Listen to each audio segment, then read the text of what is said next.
Bonjour à tous, il est économiste, essayiste, écrivain, ancien conseiller de François Mitterrand. Il a également présidé à la demande de Nicolas Sarkozy la commission sur la libération de la croissance française. Et on est assez curieux d'avoir son regard sur la séquence un peu troublée que nous vivons en ce moment. Bonjour Jacques Attali. Bonjour.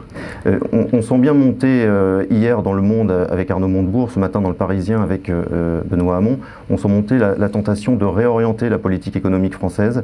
Vous estimez que c'est le bon moment effectivement d'atténuer cette austérité? Honnêtement, tout ça me fait rire, parce qu'on est en train de parler de vérité et de mensonge. Et la seule chose importante qu'on cache aujourd'hui aux Français, c'est qu'il n'y a pas d'austérité. Il n'y a plus d'austérité. Il n'y a pas d'austérité. Puisqu'on a lâché le déficit et qu'il va être au-dessus de 4% en 2013 et non pas de 3%. Si on peut reprocher d'avoir menti antérieurement, le consensus général, c'est d'avoir prétendu qu'on ferait moins de 3. Alors qu'en fait, on va faire 4. Donc on a lâché. Qu'est-ce qu'on veut de faire plus? 5, 6, 7. Donc il n'y a pas d'austérité. Et le débat sur austérité ou pas d'austérité, alors qu'il n'y a pas d'austérité, masque en fait l'absence de débat sur quelle réforme, masque l'absence de débat sur quelle Europe on veut. Et sachant que, évidemment, de mon point de vue, la vraie relance n'est pas sur savoir si on va faire 5% ou 6% de déficit, ce qui ne changera rien, parce que le déficit n'est pas porteur de croissance, mais de savoir quelle Europe on va construire ou casser aujourd'hui. Cette idée qu'une autre politique est possible, ça nous ramène un petit peu 30 ans en arrière, non? Oui. Avec ces visiteurs du soir en 83 qui prônaient la sortie du système monétaire européen. Aujourd'hui, c'est exactement ça. Aujourd'hui, et c'est pour ça que j'ai toujours dit qu'en 83, il n'y a pas eu de tournant. Il y aurait pu y avoir un tournant si on avait suivi cette politique-là.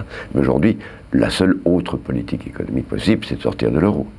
Et de casser le système et de dire, bon, ben, on n'a pas l'euro ne réussit pas à nous créer un modèle de croissance, on sort et on voit ce que ça donne. Alors que moi, je pense que sortir de l'euro, c'est le déclin assuré de la France, le déclin économique et politique, et qu'au contraire, ce qu'il faut, c'est maintenant comprendre que les leviers de croissance sont au niveau de l'Europe. Et vous vous dites au contraire, plus d'Europe, vous réclamez même une initiative d'ampleur qui pourrait être prise par les dirigeants européens. François Hollande, aujourd'hui, est en mesure de prendre une initiative aussi ambitieuse que celle-là? Oui, mais l'Europe a encore énormément de moyens pour porter la croissance, qui ne sont pas très difficiles. La Banque centrale peut faire ce qu'on appelle quantitative easing, qu'elle n'a pas fait. À la manière de la Banque centrale japonaise? Oui, ou américaine. Elle peut faire une chose très simple, qu'à mon avis, elle va faire. Je m'excuse, je vais parler un peu technique, mais elle peut décider de prendre en pension les titres des prêts que les banques françaises, italiennes et autres feront aux PME, et les couvrir, et comme elle a peur pour son bilan d'avoir cela, on peut demander à la BEI de couvrir par une caution sur la partie du bilan de la Banque centrale qui sera accordée à racheter ces titres des prêts, ce qui donnera un extraordinaire moyen de développer le crédit aux PME à travers l'Europe, qui est un facteur de croissance. On peut obtenir que l'euro soit plus bas. On peut obtenir que l'Allemagne relance sa croissance, qui est par le biais d'une... Ce que lui réclament les États-Unis, on l'a vu hier avec évidemment, ça suffirait à relancer la croissance. Il vaut mieux que l'Allemagne relance sa croissance plutôt que de casser la nôtre. Et c'est pas dans l'intérêt de l'Allemagne. Tout le problème, c'est que l'Allemagne n'a pas encore compris que la mort des pays européens, c'est sa mort. Parce que si l'euro casse, l'euro du Nord, l'euro de Schmark va monter très haut et l'Allemagne ne sera plus concurrentielle. Donc l'Allemagne a intérêt à soutenir les autres. C'est purement de l'intérêt rationnel, égoïste de l'Allemagne que de le faire. Mais elle ne le comprend pas et la France doit le proposer.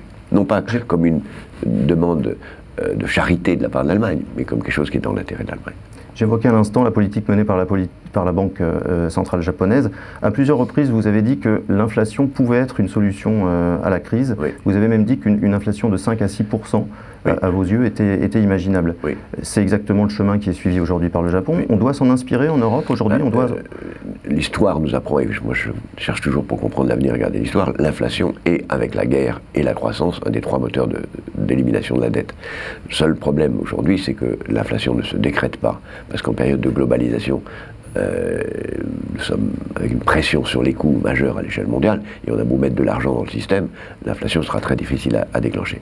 La théorie économique qui était valable sur des nations n'est pas valable à l'échelle du monde. Donc c'est vrai, une inflation forte, autour de 4-5%, au moins 2%, parce que l'inflation en Europe est en train de descendre en dessous de 2%. Donc au moins faire que l'inflation remonte à 2% serait bien, mais ça ne se décrète pas. Je pense que ça peut se décréter par une hausse des salaires en Allemagne de façon systématique. Maintenant, il y a un autre problème politique qui est derrière ça, c'est que ce sont les personnes âgées au-delà de 40 ans, n'ont aucun intérêt à l'inflation, parce que ça réduit l'épargne. Les jeunes, oui. Les jeunes, oui. Or, en Allemagne, la démographie fait que les personnes au-dessus de 40 ans sont majoritaires politiquement.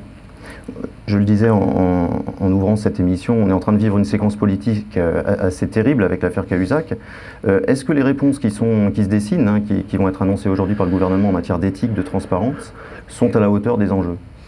Moi, je pense qu'il faut donner davantage de moyens à la police fiscale de faire son travail, d'enquêter. Je pense qu'un grand déballage général me paraît ne pas être la vraie réponse. Si on peut le faire, on peut le faire, mais c'est pas la vraie réponse. La vraie réponse, c'est de s'attaquer au problème de la croissance proprement dit, de dire la vérité sur la politique économique. Aujourd'hui, on ment sur la réalité des chiffres et de s'intéresser à la nature des réformes. Parce que quand on parle de ces patrimoines, sans doute faut-il les dévoiler, ça ne me gênerait pas. Et quand on parle de l'austérité ou pas l'austérité, on ne parle pas de la réalité qui est les réformes de structure qu'il faut faire dans ce pays. Un remaniement du gouvernement, c'est une solution aujourd'hui ? Non, c'est jamais une solution. C'est jamais une solution. Peut-être qu'il y a des ministres qui sont essoufflés, mais ça ne change rien. Ça ne change rien à la situation. Non. Vous savez, aussi longtemps qu'il y a du chômage, un pouvoir politique est impopulaire. Et d'une certaine façon, les institutions françaises sont telles que c'est une chance de pouvoir être impopulaire, provisoirement. Heureusement, nous sommes en démocratie, le président sera jugé à la fin de son mandat. Mais il doit profiter, il ne doit pas regarder les sondages. Et il m'arrive de dire que la distinction entre un homme politique et un homme d'État, c'est qu'un homme d'État doit assumer d'être provisoirement impopulaire. Mais pour de bonnes raisons. Si on est impopulaire sans faire de réformes, c'est du gaspillage. Si on est impopulaire en ayant fait des réformes, ça vaut la peine. Merci Jacques Attali, à bientôt. À bientôt.